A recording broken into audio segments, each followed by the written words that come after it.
If you guys enjoy our NFL videos, help us out by sharing this one. I believe with the structure of the day, this particular video will not be getting a push notification. So help us out. Share today's video on social media, please, and thank you. Coming out of Week 4, we're going to discuss some of the bigger NFL rumors and news items. First up, I think it is a matter of when, not if, the Titans pull the trigger on dumping Brian Callahan as their head coach. It just hasn't been good this year. All the positive vibes of, okay, we got Cam Ward, we're building in the right direction, new GM. It's been bad in Tennessee. And I think there are some, not just the wins and losses, but how Tennessee is getting there, I think should raise red flags. Week 1, a narrow loss against the Broncos. Okay, that's a road game. Denver's pretty good. It was 8 points. That's one score. Okay, that's not the end of the world. Week 2. All right, the Rams are a good football team. You lose 33-19. Okay, so we're up to double digits, but, that's not that bad. Week 3, you get blown out by the Colts, who have been impressive this year, but still. And then week 4, you get shut out and blanked by the Houston Texans, who haven't been that good this year either. It's getting worse each week in Tennessee, and I don't see a lot of signs of it's suddenly going to get better. When you give up the play calling as the offensive mind, like games into your second season, that's not a good sign. He kind of implied that he didn't want to give up the play calling because he was asked if he had regrets. He's like, no, I don't have any regrets about the way he called plays. Then why'd you give it up? Kind of felt like it was a mandate from the top. The Cam Ward hasn't been that good. The receivers aren't getting open. You have Bill Callahan as the offensive line coach, and it's still not gelling, despite investing in it a decent amount. The vibes are bad in Tennessee. That concerns me. The whole point of having Brian Callahan as your head coach is to help maximize the young QB. And this is the danger of bottoming out, getting the 1 overall pick, taking a quarterback with a head coach who's on the hot seat. Well, if this doesn't work, you're kind of setting up Cam Ward for failure. Where, okay, he's got a new head coach, new offensive system, new play caller. If they've already gone through 2 play callers in his first 4 games as a quarterback, it's not good. I am anxious about this. So will Brian Callahan be the first head coach fired? Y for yes, N for no. Mike McDaniel maybe in the conversation, but at least his Dolphins beat the Jets. Let me know in the comment section, the pinned comment of today's show. Zac Taylor could be another name that maybe ends up being on the hot seat in Cincinnati / already is on the hot seat. I think the vibes are also really bad in Cincinnati to the point that it kind of feels like it's over already for the Bengals. They have looked so bad since the Joe Burrow injury. All the good vibes of we started the year 2-0. We've got a chance to make some noise. We can survive for a little bit until Burrow gets back. It sucks went down, but we got the buffer. We got the cushion by actually winning some September games. All out the window when they get absolutely trounced in the last 2 weeks. They narrowly beat the Browns. Browns have been a scrappy team. The Jags win actually looks pretty good. So I want to beat the Jags this year. You get trounced by Minnesota, and you get blown out of the water by Denver. The Bengals have been outscored by a ridiculous margin, 76-13, over the last 2 weeks. How do you have success with that? By the way, doesn't show signs of getting better. Lions, Packers, Steelers the next 3 weeks. They're going to be underdogs in all 3 of those games. And then you're going to be 2-5 if you don't pull off an upset. And then, do you sell?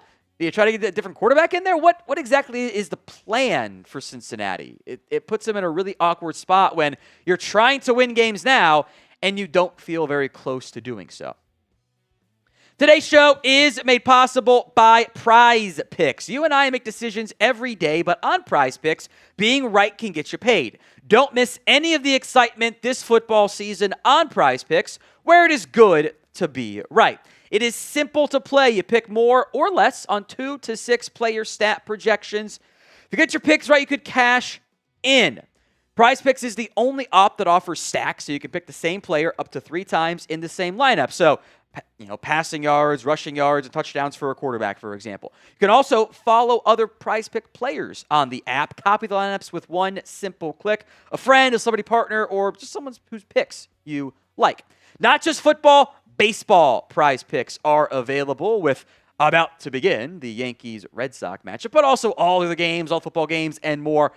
Go download the Prize Picks app today and use code CLNS to get $50 in lineups after you play your first $5 lineup. That's code CLNS to get $50 in lineups after you play your first $5 lineup.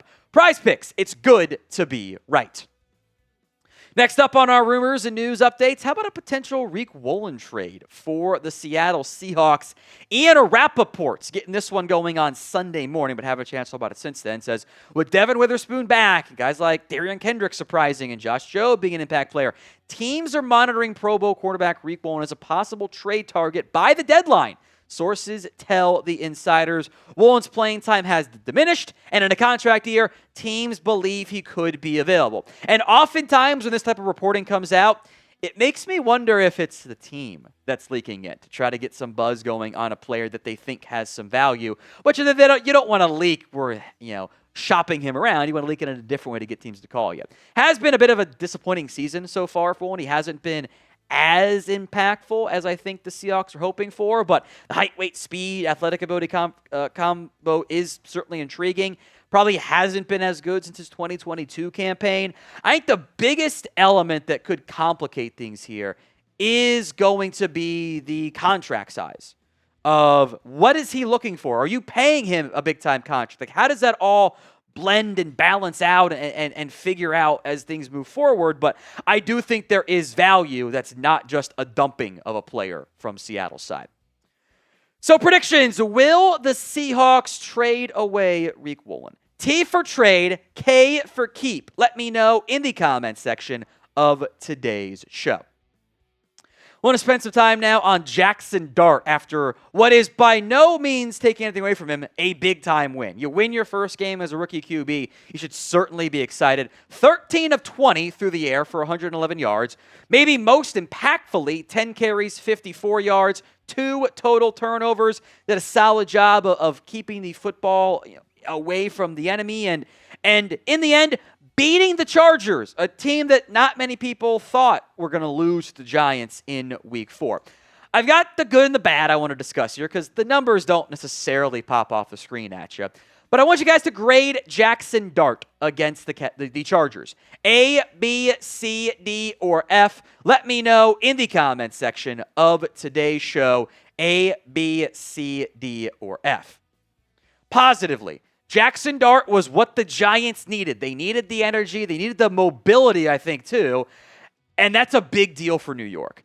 I do think a lot more growth is still needed out of Dart. I do worry about him taking so many hits. I don't want to battering ram my quarterback in there just to save the head coach's job. The priority should be Jaxson Dart's development. I do think, unfortunately, he's going to be hamstrung a little bit because he doesn't have Malik Neighbors anymore. And now that receiving core doesn't feel nearly as good, to the point that I almost wonder if you should try to go get somebody, even if it's a short-term option, to help develop the QB. That's the priority here. The offense worked. It did a good job against a very good Chargers defense, but I don't really know how sustainable this is.